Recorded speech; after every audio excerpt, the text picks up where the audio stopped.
Now let us move on to the next part and let us see how we can calculate something which is called as a median. Now what I've done is behind the scenes I have created a new file called as median, and I have also defined the model for this one. And to make things simple, I have added a lot of documentation. So let us see what do we exactly mean by the median. So let us have a look at this scenario right over here. So suppose Louis is selling candies for 9 hours and these are the sales of the candies for each respective hour. For the first hour, Louis could sell 10 candies. For the second hour, Louis sold 40 candies. For the third, he sold 20 and so on. So these are the number of candies that Louis sold each hour throughout 9 hours of his shift. Now let us see what do we exactly mean by median. So median is nothing, it is just a central value, or it's just the value that divides the measurement into two equal parts. So what we want to achieve is we want to find a value that will divide our measurements in the first 50% and the next 50%. And it's very easy to calculate median as well. So this is going to be a very simple algorithm for calculating the median. The first step in our algorithm is sorting our list. So here we can see we have a sorted list of all of the sales of candies for the first 9 hours. For the second part of our algorithm is we need to count the number of elements inside our list. Now here there can be two things. First, if our count is odd, and the second one is if the count is even. Now if the count is odd, then the things are very simple. We simply take the middle value and that value becomes our median. So for example, in this case, 50 is right at the center. We have 4 values to the left and we have 4 values to the right. So 50 becomes our median. The next scenario is what happens if the count is even. At that time, what we do is we take 2 values from the center. So in this case, 40 and 50 are 2 values. Now just have a look at this list. This list contains only 8 values. I have taken out the last value of 90 from this list. Now since this is an even list, we simply take 2 values from the center. So we have 40 and 50 as the center. So as you can see, there are 3 values to the left and we have 3 values to the right. And then we simply average them out. So 40 plus 50 divided by 2 and we get the answer as 45. And 45 becomes your median value. So this is how we are going to implement our algorithm for calculating the median. So let us see how we can translate all of these things into code. So let me go to the top, and here we can see that I have defined a module by the name of stats.centralTendency.median. And now let's get started with this one. Let us define the very first function and let us call the function as median.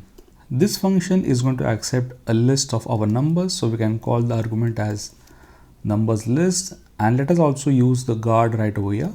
So we can say when is a list, and let us pass the argument of our number list.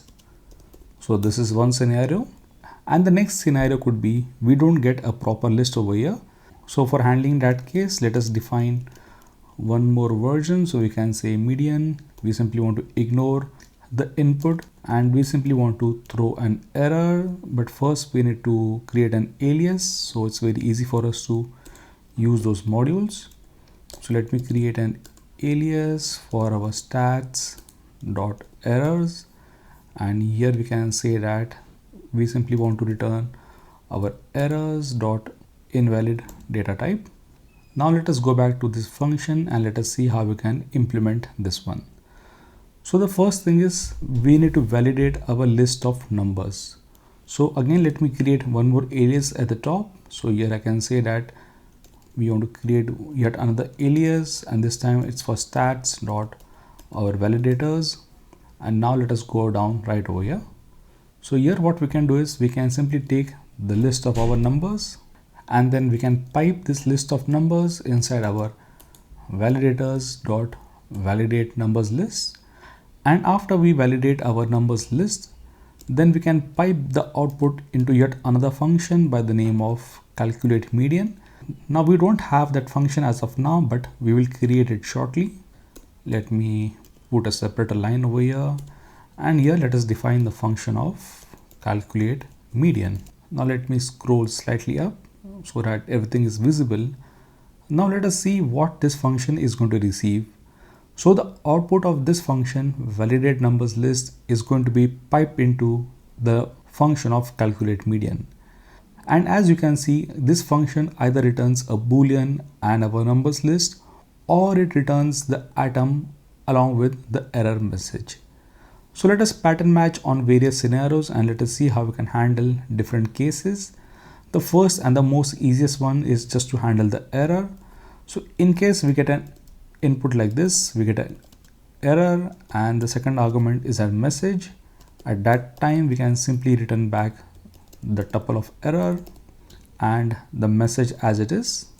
Or what we can do is we can simply use the errors module. So either you can do this or we can simply call errors.invalid data types. Now let us see what more we can do with this function. Now the function of validate numbers list can also give us a tuple where the first argument is a boolean and the second argument is the list of numbers.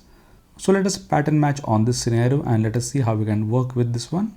So let me define yet another function. Oh, one more thing. What we can do is we can simply mark this function to be private. Now since this is going to be our helper function, we don't want to expose the functionality outside. So I am simply marking this function as a private function. Now let us have one more pattern match right over here. Now what happens if the first argument is false? So at that time we can simply ignore the second argument. We don't want the second argument. So in this case also, since the validation has failed, let us again send back the error. So we can say errors.invalid data type. Now let us define the third scenario as well. So again, let us define the private function, calculate median, and this time it receives a tuple where the first argument is true and the second argument is our list of numbers. Here let us see how we can define the body for this calculate median function. Let us go slightly up and let us have a look at our algorithm. So for the algorithm, we need to do two things. We need to sort and we also need to count. Now let us implement those steps in this function right over here, calculate median. So here what we can do is we can take the numbers list and we can sort it out by using the inbuilt module of enum. So we can say enum.sort. So now we have a sorted list of our elements. Now the second thing is we need to count if the number of elements are even or odd. And depending on that scenario, we have to handle two different scenarios. So the first scenario was how to calculate the median when the count is odd. And the second scenario was how to calculate the median when the length is even. So for this, we would need to create yet another helper function. So what we can do is we can take the output of enum.sort and let us pipe that output in one more function by the name of getMedian. Now we don't have this function, but we will create it shortly. Now this function of getMedian is going to receive three different parameters. The first parameter is obviously the sorted list. The second parameter is going to be a boolean value. So we will check if the number is odd or even. And the third argument would be the count itself. So let us pass the argument for this function. Now the second argument is going to be a boolean value and we can check if the count is odd or even by using yet another inbuilt module by the name of integer. So we can call the inbuilt module of integer and here we can use the inbuilt function of is even and let us pass the count. Now for calculating the count, what we can do is we can say numbers list and we can pipe this one into another function called as enum.count. The next argument for the function of getMedian is going to be the count itself.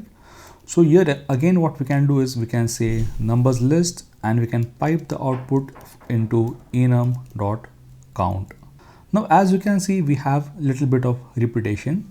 So what we can do is we can take this one out from here and let me create a variable called as count.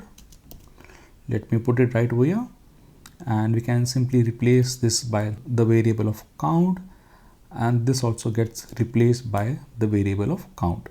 Now the last thing to do is we simply have to define the function of get median. So let me use the separator right over here, and let me create the function of get median. Now this function receives three parameters. The first parameter is our list of numbers. The second parameter is actually going to be a boolean value. So let me write bool for now. And the third parameter is going to be count. Now let us see what we can do with this function. Now for this function, we again have two scenarios, right? So if we go back to the algorithm, so the first scenario is odd and the second scenario is even. So what we can do is we can simply use pattern match right over here. So this integer dot even is going to give us a boolean in the terms of true and false. So here what we can do is let us pattern match on false. So that means this list is not even, that means this list is going to be odd. And since this list is going to be odd, we simply have to take the element at the center and return it back. And fortunately, it's very easy. Again, for this, we are going to use the inbuilt module of enum, and there is an inbuilt function called as at. So this function accepts two different parameters. The first is obviously going to be our list of numbers, and the second parameter is going to be the index. So for the index, what we can do is we can simply take the count and we can divide that count by 2. Now there is one small issue over here.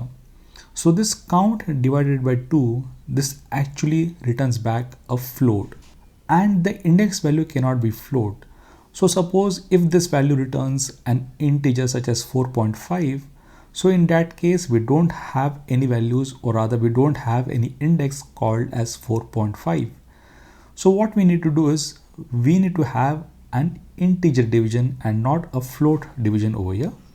So in order to ensure that we get back an integer, we can use the inbuilt function of division. So the first argument is going to be the count and the second argument is going to be the number. Now again, this function has to be private. So let me put it as def and p. So this is the first scenario where the list is odd. The second scenario is what happens when the list is even. So let me just copy all of this and let me paste it right over here. Now for the second scenario is the list is even, so we get a true right over here. And let us see what we are supposed to do in this case.